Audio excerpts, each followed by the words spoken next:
Good evening, I'm Byron Scott with the CTV News Update. Topping our news tonight, an indictment in the controversial Breonna Taylor shooting death. A Kentucky grand jury has indicted one officer for wanton endangerment, but the charge is not related to Taylor's death. It's only related to the shooting into a neighbor's apartment. Back in March, Louisville police serving a warrant fired into Taylor's apartment and killed her. The officer indicted has been identified as Brett Hankerson. The incident has sparked national protests. Well, mourners came from all over to pay their respects to Supreme Court Justice Ruth Bader Ginsburg, who died last week. Dozens of her former law clerks lined the steps of the court as the casket arrived. Her former colleagues on the bench gathered with Ginsburg family and friends for a private ceremony in the Great Hall. Justice Ginsburg's life was one of the many versions of the American dream. Her father was an immigrant from Odessa. Her mother was born 4 months after her family arrived from Poland. Her mother later worked as a bookkeeper in Brooklyn. Ruth used to ask, what is the difference between a bookkeeper in Brooklyn and a Supreme Court justice? Her answer, 1 generation. The justice was a mother, a grandmother, and as we all know, had one of the most extraordinary life partners in her beloved Marty. To each of you, to the justice's colleagues, to her law clerks, and to her court family, the country mourns with you and sends you our deepest love and comfort. Following the ceremony, Ginsburg casket was moved outside for an open-air viewing, which will last until 11 tonight and resume at 9 o'clock tomorrow morning. Meantime, the politics surrounding the Ginsburg replacement are well underway. President Trump says he will announce a nominee this weekend following Ginsburg's funeral service. He appears to have the number of GOP votes needed to confirm any nominee.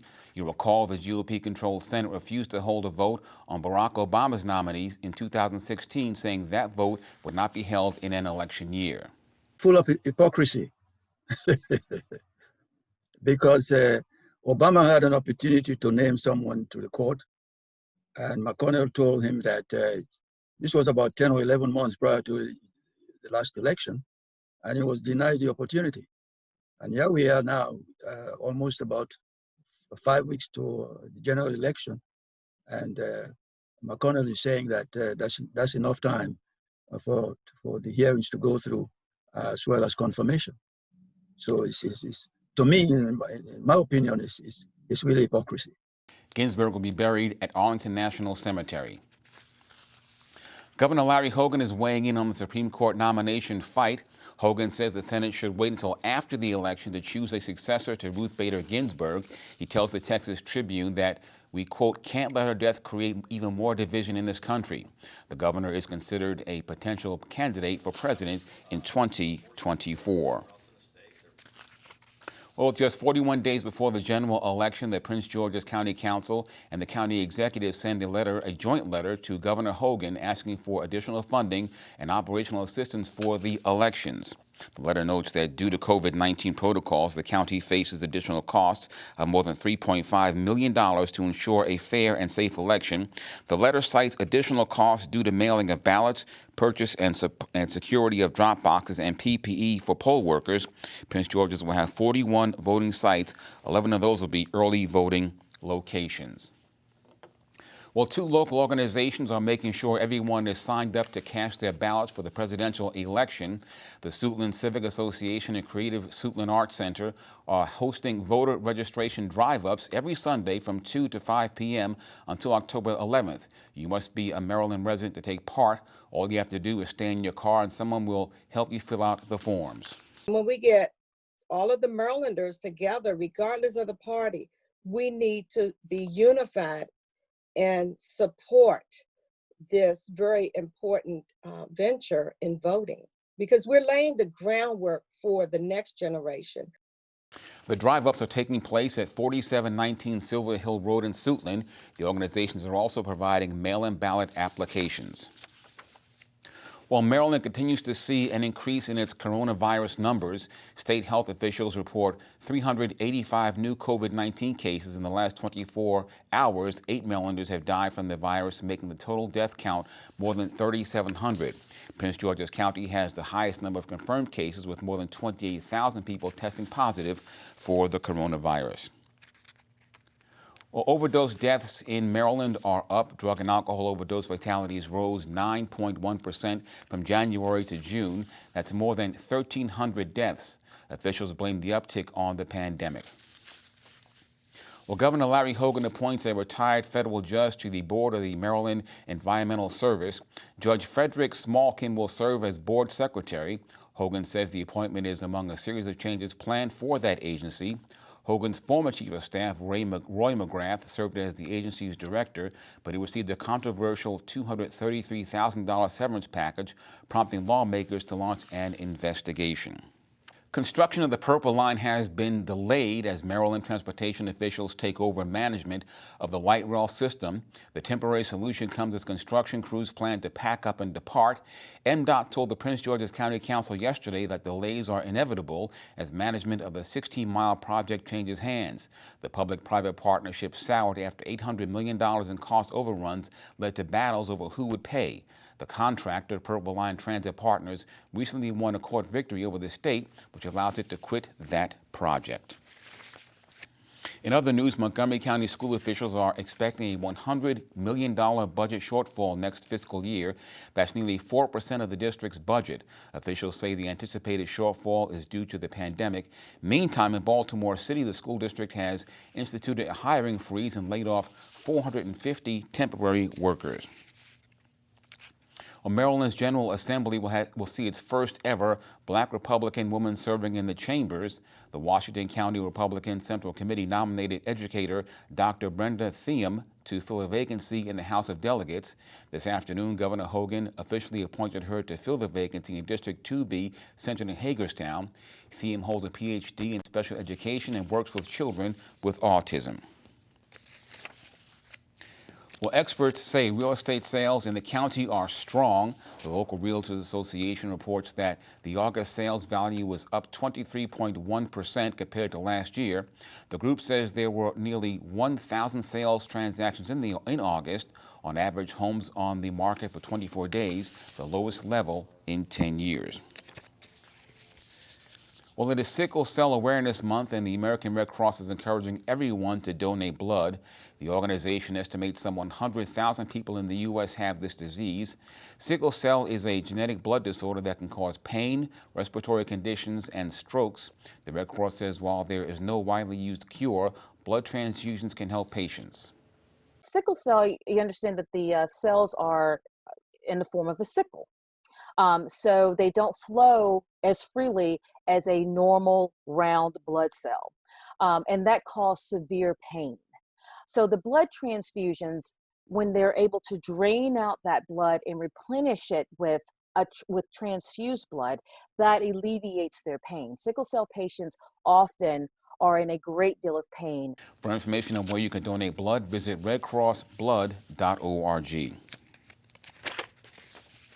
Well, a new partnership is encouraging families to take a step back from their computers and take learning outdoors. Through a new initiative called Homeschool Field Trips, the National Harbor is giving students who are learning virtually a new opportunity to engage in math, science, history, and art.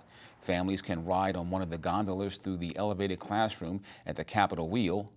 Also, parents and kids can go on a self-guided art tour and visit statues of famous American icons. When you come to National Harbor, you'll text ACNH to 56512. And if people have been in National Harbor in the last few years, they know that we have a lot of statues, a lot of famous people. So you text them, and those actually, the historical figures come to life.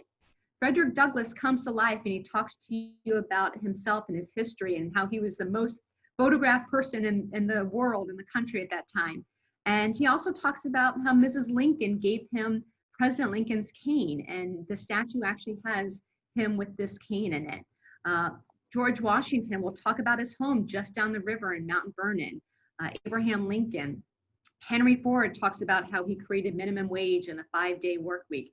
So all of these stories behind these actual figures will come to life. Officials say the majority of interactive activities are available all year round for families. For more information, visit thenationalharbor.com.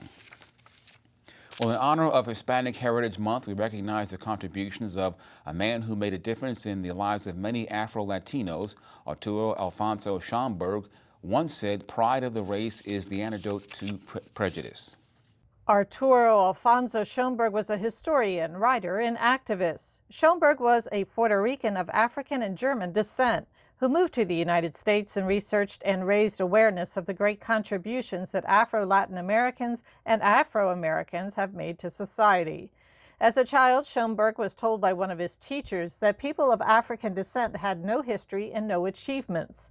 This teacher's words inspired Schomburg to dedicate the rest of his life to discovering the important accomplishments of people of African descent.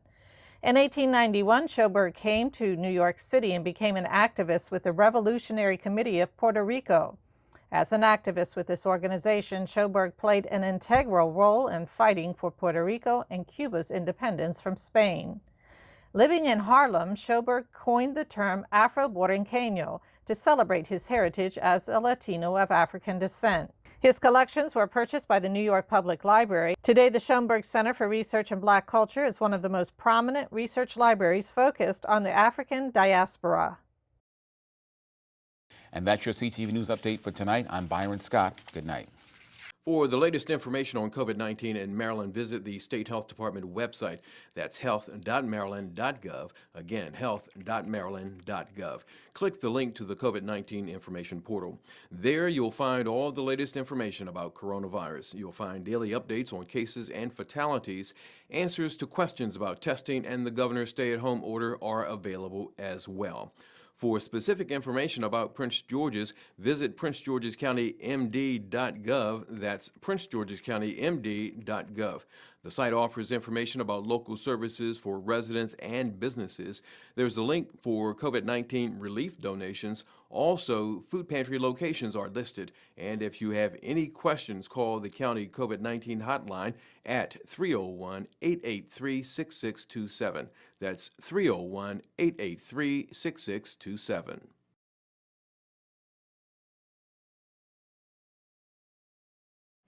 I moved to Florida with literally pennies in my pocket and a prayer. I needed a new start.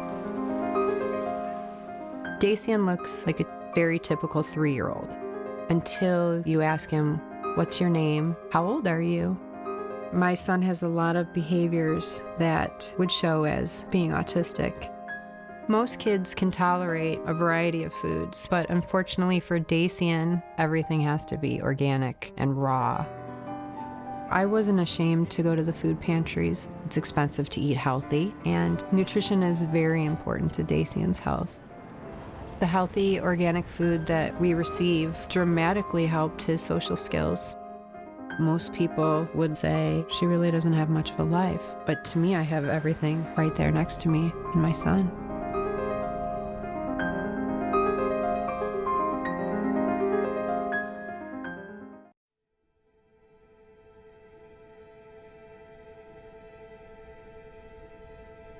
I am what child hunger looks like in America. I am a 9-year-old boy who hopes a friend invites me to a sleepover so I can have dinner. I am a 15-year-old girl who goes for walks during lunch so my friends won't know I don't have anything to eat. I am a 13-year-old boy who gets into fights at school just because I'm hungry. I was created by artificial intelligence from faces of the 1 in 7 American children who struggle with hunger. Kids you pass by every day but never knew they were hungry.